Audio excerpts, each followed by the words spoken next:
కామం ఎంత పని చేస్తుందో తెలుసా? కాటికి చేరుస్తుంది. మీ పిల్లలను అనాథలను చేస్తుంది. జీవితం చీకటిగవుతోంది. మీరు చేసే చిన్న తప్పు ఒక పరిచయంతో సమాజంలో కుటుంబం పరువు పోతోంది. 2 రోజుల క్రితం శ్రీకాకుళం జిల్లాలో జరిగిన హత్యకు అక్రమ సంబంధమే కారణం.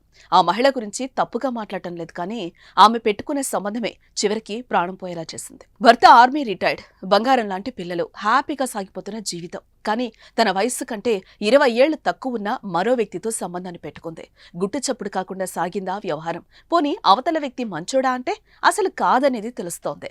జల్సాల కోసం మప్పులు, అమ్మాయిలు, పెళ్లైన మహిళలతో స్నేహాలు మెండుగా ఉన్నాయని సమాచారం. అలాంటి వాడితో రిలేషన్ పెట్టుకుని దారుణ హత్యకు గురైంది 54 ఏళ్ల పూజారి కళావతి. ఈ హత్య కేసులో సంచలన విషయాలు వెలుగు చూస్తున్నాయి. బాత్రూంలో శవం ఉంటూనే బెడ్రూంలో మరో ప్రియురాలతో రొమాన్స్ చేసిన కిరాతకమిది. పొందూరు మండలం మొదలవలస గ్రామానికి చెందిన పూజారి వెంకట ఆర్మీలో పనిచేసి రిటైర్డ్ అయ్యారు. అతని భార్య కళావతి. వీరికి 2 మగపిల్లలు, ఓ కుమార్తె ఉంది.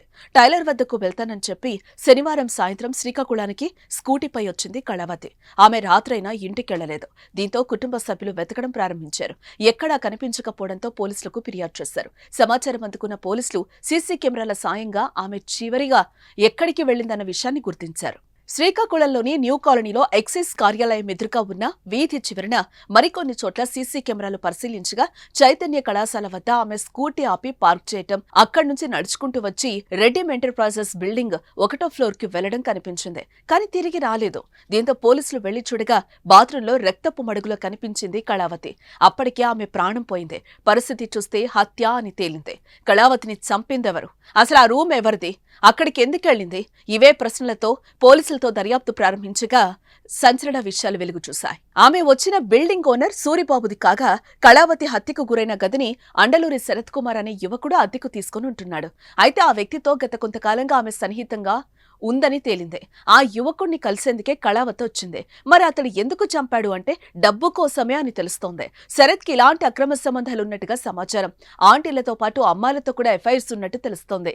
జనరేటర్ అద్దెలకు ఇవ్వటం, అమ్మడంతో పాటు జనరేటర్ వర్క్స్ చేసే అతడు విలాసాలకు అలవాటు పడి భారీగా అప్పులు కూడా చేశాడు. ఆ అప్పుల కోసమే ఈ హత్య జరిగినట్టు అనుమానం వస్తోంది. ఎందుకంటే హత్య తర్వాత కళావతి ఒంటిపై బంగారు ఆభరణాలు కనిపించకుండా పోయాయి. ఇక్కడ ఇంకో ట్విస్ట్ ఏంటో తెలుసా? హత్య తర్వాత వేరే గర్ల్ ఫ్రెండ్ తో శరత్ కుమార్ బెడ్రూమ్ లో రొమాన్స్ చేశాడు. అయితే హత్య జరిగిన విషయం ప్రియురాలికి తెలుసా లేదా అన్నది మాత్రం ఇంకా తెలియలేదు. ఈ హత్యతో ఆమెకు సంబంధం ఉందా అనే విషయంపై పోలీసులు ఆరా తీస్తున్నారు. మరి చివరికి ఏం తేలనుందో చూడాలి.